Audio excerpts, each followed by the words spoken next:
र अहिले घडी चाहिँ हामी यहाँ डेजी स्कुल आइपुगेँ र यहाँनिर हाम्रो वीरेन्द्र दा उहाँले इन्फर्म गर्नुभएको हामीलाई। लडाइ लगेर 6-7 वटा कुकुरले टोक्दा कस्तो हुन्छ भन्नुहोस् अब है। कहाँ गाउँको हो कि बाहिरकै हो बच्चा चाहिँ? बाहिरबाट ल्याएर छोडिदिएको यहाँनिर? कहिले नदेखेको त्यत्रो सानो पनि छैन, हुर्किसकेकै कुकुर छ हो। भन्न अब के9 चाहिँ अब होइन एउटा ह्युमेनिटी त ह्युमेनिटी भइगयो, तर एनिमलमा पनि एनिमलिटी भन्दैछ नि त तपाईँहरूको होइन, त्यो भएर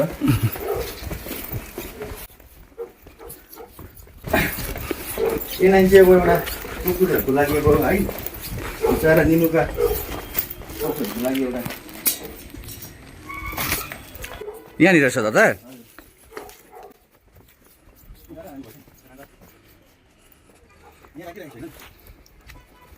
यहाँनिर छ अरे त्यो बच्चा। होला क्या ऊ हेर्नु न हुर्किसकेको छ नि हो।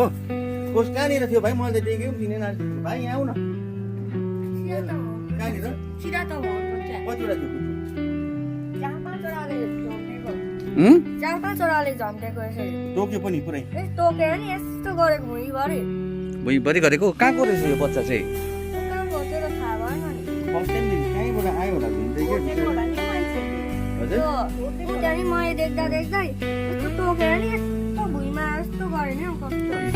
हो अन्त मैले लिएर के छ मान्छ त्यहाँ भने कि अन्त म पनि यता निक्ले यसले लिएर आएको छु क्या सानो चाहिँ।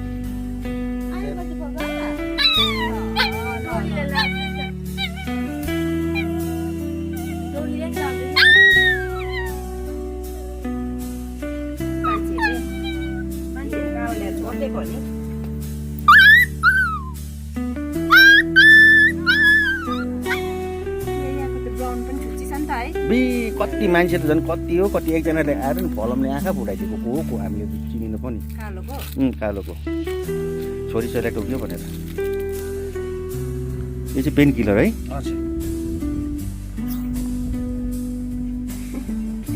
चाह्यो भयो बाबा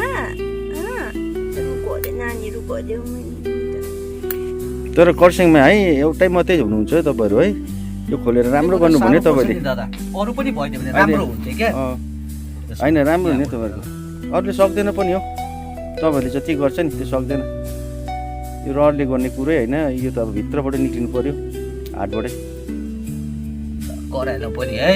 अरे मैले अलिक सन्चो हुन्छ तिमीलाई, कहीँ केही त भएको छैन। त्यो मुखको चालिबाहरू क्या टोकेको त्यहाँ। त्यो उयो गरिदेऊ न दिव्या त्यसले।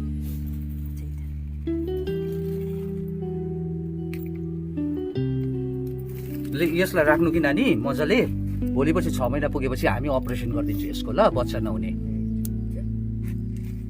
मजाले राख्नु, केही बिमारहरू भयो भने अङ्कललाई फोन गरिहाल्नु मलाई, ल राख्नु चाहिँ राख्नु मजाले ल। दाँत गाडेको रहेछ त, दाँत गाडेको हो नि।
कतै ब्यान्डेज छ त्यसको के ओ पनि राख्नु छ, झिँगाले फेरि अन्डा पारेर लगाइदिन्छ ल, हुन्छ है। ठिक भइहाल्छ। भन्नु तपाईँहरू आउनु भएछ। कोही बात नै यो नफ्याँक्नु ल नानी, भोलि यसले सफा गरेर फेरि लगाउनुपर्छ। यहीँ होस् न बाहिर ल, यहाँ भित्र राखिदेऊ ल। अहिले पुरा टोकेको नि, 6-7 पल्ट टोकेर पनि। लु अब आरामले बस्नु ल, अलिक सन्चो हुन्छ। भोलि मारा लगाइदिन्छु नि इन्जेक्सन ल। बस्नु अब यहीँ बस्ने हो तिमी ल।